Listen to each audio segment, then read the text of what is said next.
Assalomu alaykum guys. Let's start today's lesson. Okay. Demak, bugungi darsni boshladik. Unit 10 was were. Okay. Yeah.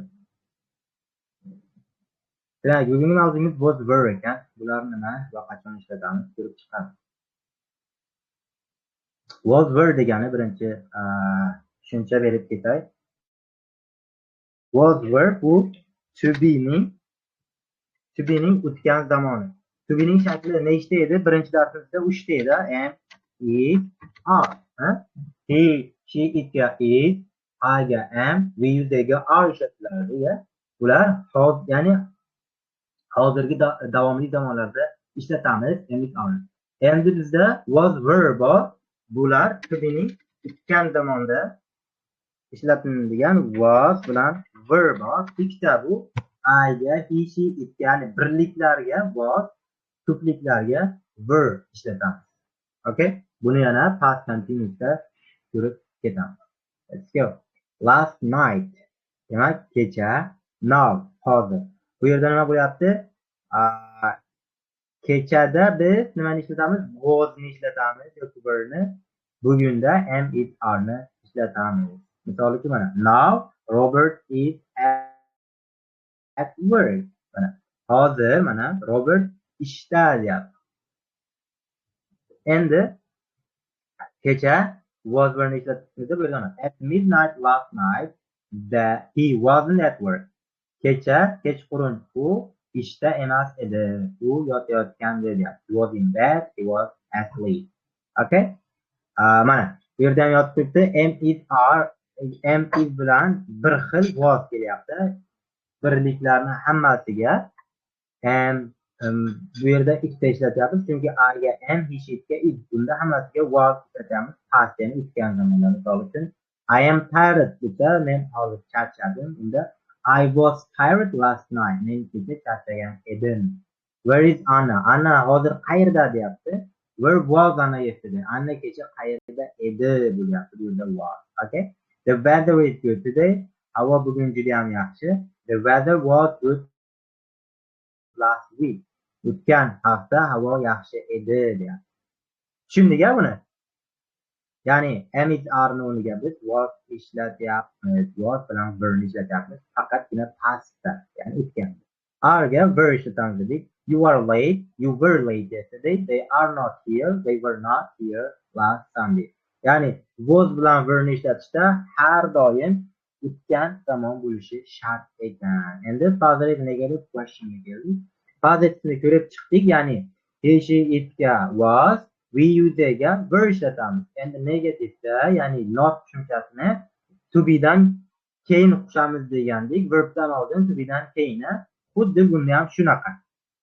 Ya'ni was dan keyin not, were dan keyin not qo'shamiz. Okay? I was not, he was not, she was not, it was not, we were not, you were not, they were not. Endi questionga kelsa, ya'ni so'roq shaklida was bilan were oldinga o'tadi, bular pastga keladi. Misol uchun mana shuni yaxshiroq tushuntirish uchun mana shu yerga bitta misol yozib ketamiz. Mana qarang. Bu yerga bitta mana shu yerdagi misolni olaylik. Mana I was tired last night desa, mana shuni yozyapmiz. I was tired last night. Men kecha charchagan edim deyapti. Bu birinchisi, ya'ni positive. Bu positive bunga to'g'ri kelyapti, mana. Bu positive. Endi ikkinchisi qaysi negative. Negative mana shuni negative ga yashiramiz. I was dan keyin har doim not qo'shamiz dedik. I was not tired last night. Kecha charchamagan edim bo'lyapti bunda. Bu negative bo'lyapti. Negative.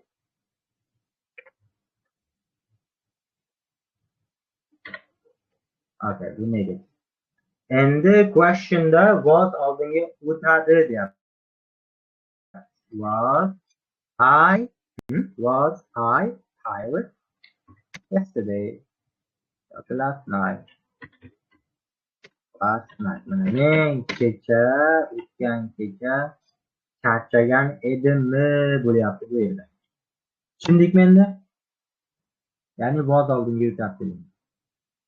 So, misollarga. Last year Rachel was 22, so she is now 23 years old. Ya'ni o'tgan yili Rachel 22 yoshda edi, bu yil esa u 23 yoshda. When I was a child, I was afraid of dogs. Men yoshligimda itlardan qo'rqardim. We were hungry after the journey, but we were not tired.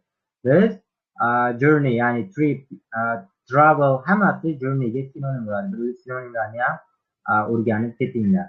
Okay? Hungry bu qorni och,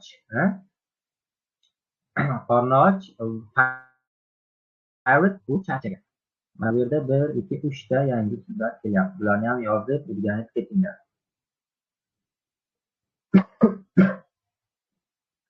Bu yerda nima deyapti endi? Biz o'tgan aylanishga borganimizda biz nima hungry emas edik, ya'ni qornimiz ochdi deyapti, lekin charchamadik deyapti. Qornimiz och, lekin charchamadik deyapti. O'tgan safar aylanishga borganimizda. The hotel was comfortable but it wasn't expensive. Hotel juda ham qulay ekan yashash uchun, lekin qimmatmas ekan deyapti. Ya'ni puli yaxshi ekan deyapti. It was the weather good when you were on holiday. Bu was the weather good when you were on holiday. Bu yerda savol beryapti.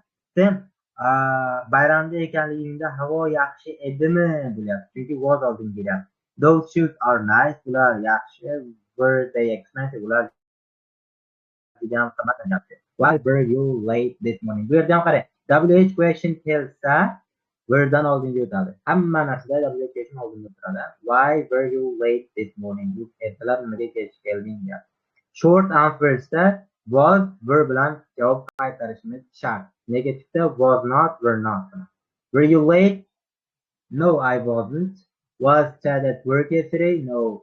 Yes, he was. No, he wasn't. Were Sue and Steve at the party? No, they were not. Okay. Yes, they were. Got it? Mashlarga keldik. Look at the pictures. Were the people at 3 o'clock yesterday afternoon? Mana shu odamlar kecha soat 3da, obeddan keyingi 3da qayerda edi? Mana shularni yozinglar deyapti. Birinchisi George. George nima qilyapti? O'qilyapti. Demak, u bedda. George was in bed. Ikkinchisi Carl and Jack. Carl and Jack qayerdalar? Soat 3da. Ular kinoteatrda. Demak, buni yozamiz. Carl and Jack. Bular ikki kishi, demak, ko'plik shaklga biz was ishlata olmaymiz. Demak, buni o'chiramiz. Biz nima ishlatardik? Were ishlatardik. Demak, were ni yozamiz. Yo'q, demak. Carl and Jack were on the theater. Ani theaterda edi. Sue. Sue qani? Bu yerda ekan. Sue qayerda ekan? Trainda. Mana bu Sue bitta yo bu ekan Sue. Bitta odamni kuzatyapti poyezd bilan. Demak, bu qayerda? Sue bunga wasmi, were'mi? Albatta was ishlatamiz. Were bu faqat ko'plik shaklida. He was at the station. Ani u stationda. Station. Okay. Police station, transport station. Yo, for bu yerda Mr. and Mrs. Hall. Ular ikkalalari restoranda ekanlar. Ularni yozib ketamiz. Mr. and Mrs. Hall. Ular ikkita bo'lgani uchun were yozamiz. Were at the restaurant. Ular restoranda. 5da. 5da bu qayerda? Travelda. Ben deganimiz. Ben was travel qayerda? In a beach. Endi oxirida 6 ekan, bu siz haqingizda qayerdaligingizni yozib keting hozirda. I was at on kecha soat 3da qayerda edik, o'shani yozib ketishingiz kerak. Okay? put am is are present or was were. Buni qarab chiqing deyapti. Agar hozirgi zamon bo'lsa am is are qo'ying deyapti. O'tgan zamon bo'lsa was were qo'ying deyapti. Egasiga nisbatan. Today the weather demak weather nima? Ob-havo. Ob-havoga nisbatan biz to-be'ning qaysi birini ishlatamiz? Birlik shaklini ishlatamiz. Okay. Endi bu yerda today bor, ya'ni bugunga nisbatan biz am is are ni ishlatamiz. Am is are dan o'ziga qaysi biri are tushmaydi. I am faqat I ga tushadi. Demak bu yerga faqatgina is kiritamiz. Today the weather is nice, but yesterday degani bu o'tgan, ya'ni kecha, pastda degani uchun bunga biz ikki nisbatan birlikda borishamiz. It was very cold.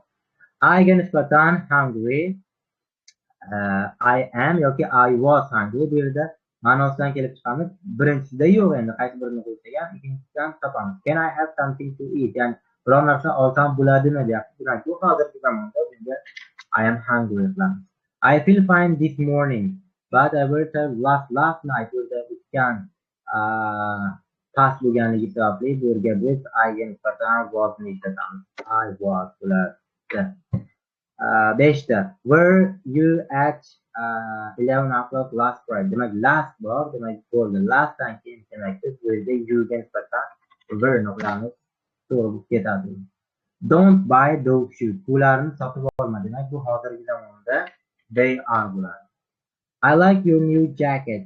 It's expensive. Deyapti, bu savol beryapti. Is it yoki was it? Yangi jaketing chiroyli ekan deyapti. Buni sotib olib bo'lgan. O'shaning uchun bu was it expensive bo'ladi. This time last year. Bu yerda ham last year bo'lyapti. Demak I was bo'ladi. Were the children? I don't know. They are in the garden 10 minutes ago. Where are the children? I don't know. Bolalar qayerda desa bilmayman. They bu o'tgan zamonda bilyapti. Buni minutes ago. Mana shu ago keldimi? Bu o'tgan zamon degani. Demak they were. Ular 10 minut oldin bog'da o'ynashayotgandi. Bu yerga was were yoki was not deb ketayotganmiz. We were not happy with the hotel. Our room was very small and it wasn't very clean. George at work last week because she is. Demak bu ma'nosidan olib chiqsak, George ishda emas edi kecha deyapti, chunki u kasal edi deyapti. Demak George ishda emas edi desak, birinchisiga George was not bo'ladi, ikkinchisiga was o'zi bo'ladi. She was bo'ladi, u kasal edi. He's better now. Hozir yaxshi deyapti. Yesterdayga nisbatan biz oldin fe'l topishimiz, egani topishimiz kerak. Public holiday demak holiday ekan. So the shop, bu yerda holidayga nisbatan yesterday kecha demak was. Yesterday was a public holiday. So the shop tiplik shaklda bo'lganligi uchun were bo'ladi. O'tganda. They are open today. Sue and Bill at the party. Ikki kishi at the party demak bu hozirgi zamonda party so there but Bill hozirgi zamonda demak sizga Sue and Bill at the party. Sue bu yerda o'tgan zamonda berish kerak ekan. Was there but Bill not. Sue was there but Bill was not. Ikkitasini o'zinglar ishlab qo'yinglar. But the questions use the words in bracket in the correct order. Demak ularni to'g'ri qilib yozish kerak ekan. Was were qo'shib. Bu savol tuzishimiz kerak, javob berilgan. The traffic was bad. Bu yerda why were you late this morning? Bu yerda no, it was easy. Demak bu oson edi deyapti. Bu siz nima deysiz? U qiyin edimi? Ya'ni imtihoni qiyin edimi deb savol berish kerak. Demak bu o'tgan zamonda bo'lganligi uchun biz faqat was yoki were'dan ishlatamiz. Chunki yuqoridan asli was were qiyin deb berilgan. Demak bu yerda your exam, ya'ni bitta bo'lgani uchun biz was'ni ishlatamiz. Bu yerda qaramasdan biz javobdan qarasak ham bo'ladi. Javobda mana was it bor. Demak ikkinchidan was ishlatyapti. Biz ham bu yerda bemalol was'ni ishlatamiz. So'roq shaklida oldin was keladi. Was your exam difficult. Keyin nima desa, no it was easy deyapti. Endi last week verb bu WH question ekan. Birinchi shuni qaradikmi, WH question yozib olamiz, verb yozib olamiz. Undan keyin qaraymiz. They were on holiday. Demak, they ekan, theyga nisbatan biz verb ishlatamiz, yana verb yozib qo'yamiz. Were, ikkita verb bo'ldi. Last week bu oxirida keladi. Endi bizga ega kerak. Ega qani? Anna va Chris demak. Ann and Chris ni yozamiz. Chris oxirida last week ni yozib qo'yamiz. Last week. O'tgan hafta Anna bilan Chris qayerda edilar? So, your new camera how much? Demak, bu yerda ham WH questionimiz bor. How much? Buni yozib qo'yamiz oldin. How much? Undan keyin bizga qaysi biri ishlatamiz ko'rishimiz kerak. Bu yerda javobda 60 pounds. Demak, bu yerda bizga javobda berilmayapti. Demak, bu yerdan olamiz. Your new camera. Demak, kamera, bitta kamera. Demak, bunga biz was ishlatamiz. How much was your new camera? Mana 60 pounds. Endi 5 bilan 6 ni o'zinglar bajarib qo'yinglar. Oson ekan, faqat WH question oldinga olamiz. Undan keyin egani topamiz. Ega you bo'lsa youga nisbatan wasmi vermi? Verni ishlatamiz. Verni yozamiz. Verdan keyin egani yozamiz. Egadan keyin bu faqat so'roq shaklida. Egadan keyin ketadi u yog'i. So, okay, this is the end of our today's lesson. I hope it will help you to improve your grammar. Have a good day.